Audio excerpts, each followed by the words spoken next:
दोस्तों, एक बार फिर से मैं हूं डॉक्टर सुनीता चंद्रा, लखनऊ से। तो आज हम लोग बात करेंगे कुछ Covid and pregnancy related queries पर। बात करने से पहले एक बार फिर से मास्क जरूर से लगाएं, 2 गज की दूरी मेंटेन करें और बार बार साबुन से हाथ धोएं या सैनिटाइजर से हाथ साफ करें। जब तक बहुत ज्यादा जरूरी ना हो घर से बाहर ना निकलें। जरूरी होने पर घर से बाहर निकले तो डबल मास्क लगाएं और वैक्सीन का नंबर आने पर वैक्सीन जरूर लगवाएं।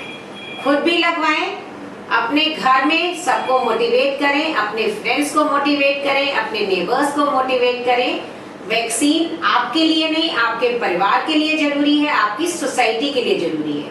This is your responsibility towards society to vaccinate yourself. मुझसे कनेक्ट करने के लिए DRCT ऐप को डाउनलोड करिए, अपने ऐप स्टोर पर जाइए, DRCT ऐप डाउनलोड करिए, मेरे फोटो पर क्लिक करिए और आप मुझसे डायरेक्ट कनेक्ट कर सकते हैं। मैं यहाँ लखनऊ में 25 साल से प्रैक्टिस कर रही हूँ एज IVF स्पेशलिस्ट। तो दोस्तों, आज मैं हाजिर हूँ विद कुछ सवाल और जवाब के साथ जो कि कोविड एंड प्रेगनेंसी से रिलेटेड है। पहला सवाल हमारा ये है कि प्रेगनेंसी में कोविड से कैसे बचा जा सकता है? तो बहुत ही अच्छा सवाल है कि प्रेगनेंसी में कोविड से कैसे बच सकते हैं।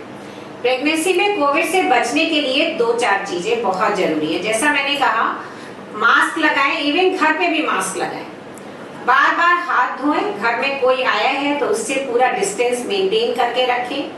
यदि घर में किसी को फीवर है या कोविड है तो उससे अपने आप को अलग करें, उसके पास जाने से बचें और जाना ही है तो पूरी प्रिकॉशंस के साथ जाएं। जो आपकी डॉक्टर के साथ अपॉइंटमेंट्स हैं उनको फिजिकल अपॉइंटमेंट्स कम करें। टेली कंसल्टेशन पे आप अपनी अपॉइंटमेंट करने की कोशिश करें। जब तक बहुत जरूरी नहीं है डॉक्टर को विजिट करने उसके हॉस्पिटल ना जाएं। जो इम्पोर्टेंट स्कैन्स हैं लाइक 3 मंथ्स का scan, then level 2 scan, then 7 months का स्कैन, उन्हीं को कराने के लिए अल्ट्रासाउंड के डॉक्टर के पास जाएं। अदरवाइज कोशिश यही करें कि कुछ विजिट्स जो जरूरी नहीं है वो टेली कंसल्टेशन से पूरी कर सकती हैं।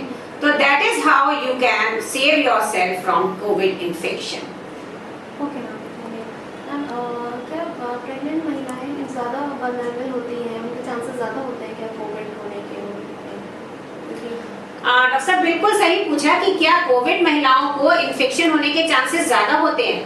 तो आई वुड नॉट से कि ज्यादा होते हैं, बट यस, बिकॉज प्रेगनेंसी में सारे ही इन्फेक्शन होने के चांसेस ज्यादा होते हैं तो कोविड भी प्रेग्नेंट महिलाओं को होने का चांस ज्यादा है। स्पेशली यदि उनके नेबरहुड में आ रहा है या उनके घर में किसी को हुआ है तो चांसेस हैं कि प्रेगनेंसी में उनको इन्फेक्शन हो सकता है। स्पेशली यदि कोई कोमॉर्बिडिटी भी है लाइक डायबिटीज, हाइपरटेंशन, हाइपरथायरॉइड, ओबेसिटी, तो यदि ऐसी कोई भी कोमॉर्बिडिटी है तो उनको और ज्यादा चांसेस है, या अस्थमा ऑलरेडी है तो और ज्यादा चांसेस है कि उनको कोविड इन्फेक्शन हो सकता है। तो उनको सावधानी बरतने की और ज्यादा जरूरत है। मैम, क्या फर्स्ट ट्राइमेस्टर ऑफ प्रेगनेंसी में क्या क्या प्रभाव आते हैं बच्चे में या प्रेग्नेंट महिलाओं में अगर उनको कोविड हो जाए? तो डॉक्टर ऐसा है कि बहुत ज्यादा तो ऐसा नहीं देखा गया है, अभी तक की रिपोर्ट्स बहुत ज्यादा नहीं आई हैं कि फर्स्ट ट्राइमेस्टर में यदि कोविड इन्फेक्शन होगा तो बच्चे को इफेक्ट होगा। पर मैं अपना ही एक्सपीरियंस अभी बताती हूँ। आई हैड 2 पेशेंट्स जिनकी 7 वीक्स पे प्रेगनेंसी लाइव थी, बिल्कुल ठीक थी। उसके बाद उनको कोविड इन्फेक्शन हुआ, 2 हफ्ते के बाद आए तो उनका मिसकैरेज हो गया। आज अगेन आई सॉ 1 पेशेंट जिसने कोविड की history the and she had missed abortion. तो अभी क्योंकि कोविड इन्फेक्शन अभी साल भर का ही है, 1.25 साल का, तो हमारे पास बहुत ज्यादा लिटरेचर और स्टडीज अवेलेबल नहीं है। पर ऐसा कुछ स्टडीज अब ऐसी आ रही हैं जो ये दिखा रही हैं कि यदि फर्स्ट ट्राइमेस्टर में कोविड हुआ है तो मिसकैरेज भी हो सकता है। वो फीवर की वजह से कहें या इन्फेक्शन की वजह से कहें, पर there are more chances of abortion if they have infection in first trimester. और सेकेंड ट्राइमेस्टर प्रेगनेंसी में क्या इफेक्ट आता है? तो कोविड इन्फेक्शन यदि सेकेंड ट्राइमेस्टर में हुआ है तो यूजुअली कोई इफेक्ट नहीं आता है। सेकेंड ट्राइमेस्टर वैसे भी प्रेगनेंसी का सबसे सेफ ट्राइमेस्टर माना जाता है। चौथे महीने से छठे महीने तक, चौथा महीना, पांचवा महीना, छठा महीना, ये प्रेगनेंसी के सबसे सेफ मंथ्स ऑफ प्रेगनेंसी माने जाते हैं, जिसमें यूजुअली कोई प्रॉब्लम नहीं होती है। पर जो हो सकती है वो ये कि यदि आपको हाई फीवर हुआ है, लंबे समय तक खांसी चली है, आप कुछ खा नहीं पा रहे हैं, तो आपका वेट लॉस होगा, बच्चे की ग्रोथ पे फर्क पड़ेगा, अंदर एमनियोटिक फ्लूइड जो है वो कम हो सकता है। तो ये सारी चीजें कोविड इन्फेक्शन की वजह से हो सकती हैं।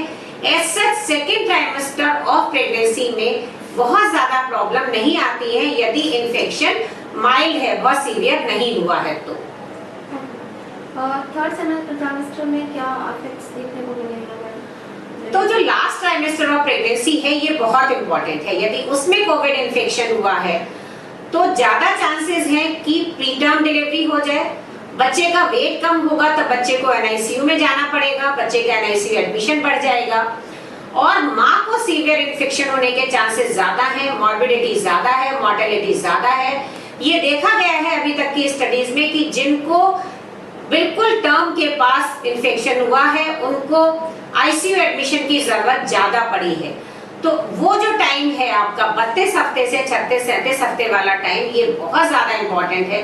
कोशिश करें कि उसमें किसी भी इन्फेक्टेड पर्सन के कांटेक्ट में ना आए और बहुत ज्यादा सावधानी रखें, हमेशा मास्क लगाएं, घर में भी मास्क लगाएं, हाथ बराबर धोते रहें, और कोई भी आता है बाहर से तो उससे डिस्टेंस मेंटेन करें, क्योंकि ये वाला जो टाइम है ये बहुत इंपॉर्टेंट है।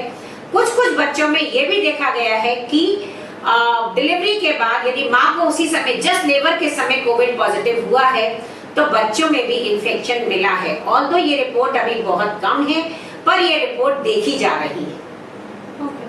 मैम डिलीवरी के बाद जैसे कोई कोविड पॉजिटिव महिला है उसका बाद में नेगेटिव हो गया तो क्या वो अपने बच्चे को फीड करा सकती है ब्रेस्ट? बहुत ही अच्छा सवाल है। यदि आपको कोविड पॉजिटिव था और आप कोविड नेगेटिव हो गई हैं तो आप बिल्कुल अपने बच्चे को फीड कराइए, सिवाय ये कि आप मास्क लगाइए और अच्छे से हाथ धोकर अपने बच्चे को फीड कराइए। इसके आगे का सवाल भी मैं लेती हूँ कि यदि आप कोविड पॉजिटिव हैं और आपकी डिलीवरी अभी हुई है और आप बच्चे को फीड कराना चाहती हैं तो आप बिल्कुल बच्चे को फीड कराइए। आपको बिल्कुल अपने बच्चे को फीडिंग कराने से रोकने की जरूरत नहीं है। कोशिश करिए कि बच्चे को अलग पॉट पे लेटाइए। जब आपको बच्चे को फीड कराना है तो अच्छे से अपने हैंड वॉश करिए, डबल मास्क पहनिए, बच्चे के ऊपर मत खांसिए और बच्चे को अपना फीड कराइए। कोविड पॉजिटिव या नेगेटिव दोनों मदर्स अपने बच्चे को फीड करा सकती हैं विद प्रिकॉशंस। मतलब इससे पास ऑन नहीं होगा ब्रेस्ट? पास ऑन नहीं होगा, बिल्कुल नहीं होगा। जो एंटीबॉडीज आपके शरीर में बनेंगी वो बच्चे को जाएंगी, पर बच्चे को कोविड पॉजिटिव आपकी वजह से नहीं होगा। ओके मैम, ये देखा जा रहा है कि क्या जरूरी है कि अगर किसी को कोविड की हिस्ट्री है या पॉजिटिव आया है तो उसकी जो डिलीवरी है वो सिजेरियन सेक्शन से ही हो, ये जरूरी है? नहीं, बिल्कुल नहीं। आपने बहुत ही अच्छा सवाल पूछा है कि क्या कोविड पॉजिटिव होने के बाद मेरी डिलीवरी सिजेरियन ही होगी। ऐसा बिल्कुल भी नहीं है। आप बिल्कुल नॉर्मल डिलीवरी पे भी जा सकती है। सिजेरियन तभी होगा जब आपका कोई ऑब्स्टेटिक इंडिकेशन है, मेडिकल इंडिकेशन यदि सिजेरियन के लिए है तो बिल्कुल सिजेरियन होगा। अदरवाइज ये मदर्स नॉर्मल डिलीवरी के लिए बिल्कुल जा सकती हैं। Covid is not an indication for caesarean delivery. Ma'am, अगर कोविड पॉजिटिव महिला अगर किसी बच्चे को जन्म देती है तो क्या ग्रैंड पेरेंट्स को उस बच्चे को दे सकते हैं? वो उसके लिए सेफ है या वो कुछ रिस्क में आ जाएंगे बच्चे को लेने से?